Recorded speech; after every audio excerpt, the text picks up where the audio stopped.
Section 3. Qualia denial via complexity. For example, the philosopher Daniel Dennett denies that qualia exist. He tries to reduce everything in the mind to beliefs and dispositions in the behaviorist sense.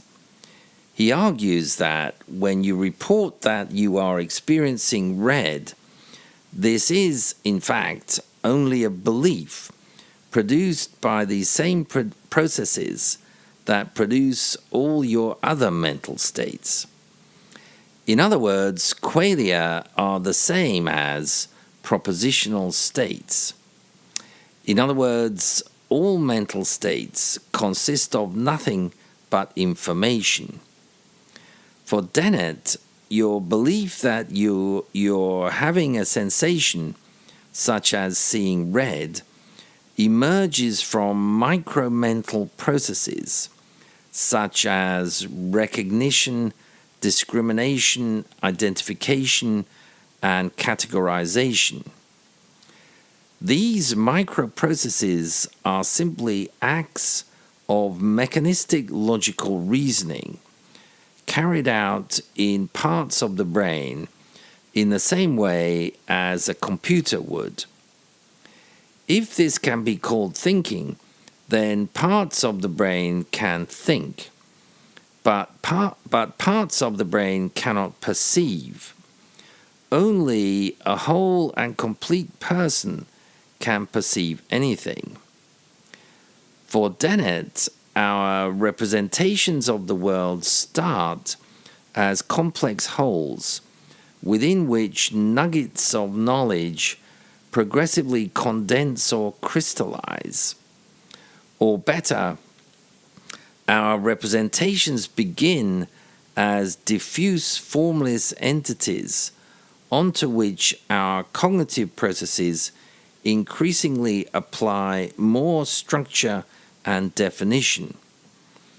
At the neural level, many theorists assume that consciousness and qualia arise as the brain builds up an enlarged, globally linked or bound region of activity.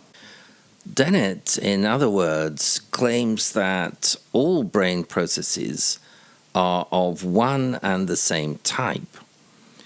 Rather than talk about perception versus cognition, Dennett prefers to describe what happens in the brain as acts of belief fixation, judgment, interpretation, elaboration, categorization, decision, recognition, discrimination, and identification.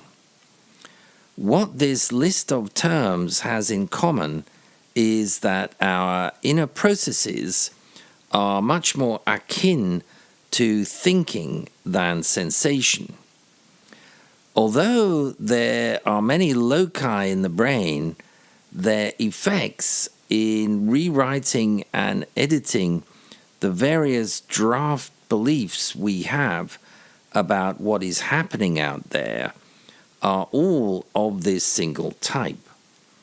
Dennett has thus tried to compress all relevant processing into a single type, belief fixation, or the selecting and re-editing of drafts. Although we may accept his point that there is not a second type that happens only in a separate mental realm, we cannot deny that there are numerous kinds of psychological process that happen in perception, memory, reasoning, emotion, and so on. Dennett simply describes all these processes as judgments about what just happened in the external world. Dennett, consequently, sees experiences, or what others might call qualia, as complex wholes. He gives a number of examples of how experiences are not unitary, indivisible atoms. For instance, we may come to acquire connoisseurship for particular real-world stimuli, such as wine, coffee, or particular musical sounds. What at first seems a blurry single experience becomes, with practice and training, divisible into subparts, like a scene coming into focus, revealing the presence of one or more separate figures against a background. Thus, one can learn to detect different components in a complex taste. For example, experienced cooks can tell what ingredients are there in a casserole or a sauce. A note or a chord on a guitar can be broken down into its fundamental and harmonics. By listening to the different components, musicians learn to analyze further what seems at first to be a single stimulus.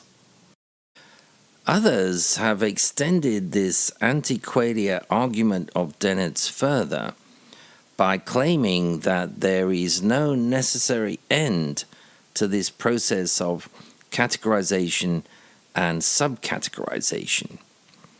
Throughout our lives, we can go on and on learning to make finer and finer distinctions, breaking phenomenal experience into more subtle and precise fragments. There is no point at which one can say, these at last are the Qualia, and we can go no further. However, a Qualia supporter might argue that this view is based on the old notion of Qualia as irreducible atoms of experience. However, in the broader view of Qualia as simply subjective sensation, a counter-argument could be framed as follows. When we look, for example, at a painting, our experience may well in fact be direct and unity, as we feel it to be. All these finer distinctions and subcategorizations are simply post-qualic commentaries on the experience itself. Given the infinite variety of thought and language, these commentaries may simply be endless constructions, while the initial experience retains its authenticity as a unitary whole, a quale. For example, if we substitute color appreciation for wine connoisseurship, an artist may know which primary colors to mix together to make an infinite number of colors. But when each shade of color has been produced, it is experienced as a single unitary color, not as a complex compound of the primary colors composing it in their respective proportions.